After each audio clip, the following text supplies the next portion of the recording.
کہا کہ میں پڑھا لکھا نہیں ہوں، مجھے حدیثیں نہیں یاد، نہ مجھے قرآن مجید کا ترجمہ آتا ہے، کچھ نہیں آتا، سادہ سا بندہ ہوں، لیکن اتنا جانتا ہوں کہ میلاد کہیں لکھا ہے یا نہیں لکھا مجھے نہیں علم، لیکن میرے مقدر میں ضرور لکھا ہے، میرے مقدر میں ضرور لکھا ہے، میرے مقدر میں قسمت میں لکھا ہے جو میں میلاد پہ جھڑیاں لگا رہا ہوں۔ اب نبی علیہ السلام کا میلاد منانا کہتے ہیں کہاں لکھا ہے؟ آقا علیہ السلام نے سوموار کے دن روزہ رکھا، جانتے ہیں حدیث مبارکہ بتاتی ہے روزہ رکھا، سوموار کے دن روزہ رکھا، سوموار کے دن نوافل ادا کیے، سوموار کے دن جب روزہ رکھا تو صحابہ نے عرض کی یا رسول اللہ صلی اللہ علیہ وسلم آپ سوموار کے دن کیوں روزہ رکھتے ہیں؟ فرمایا میرے میلاد کا دن ہے، میرے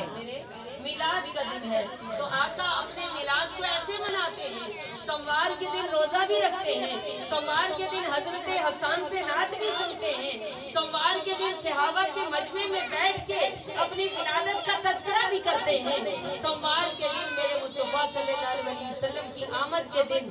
اللہ پاک عرش اولا سے انوار و تجلیات بھی برساتے ہیں۔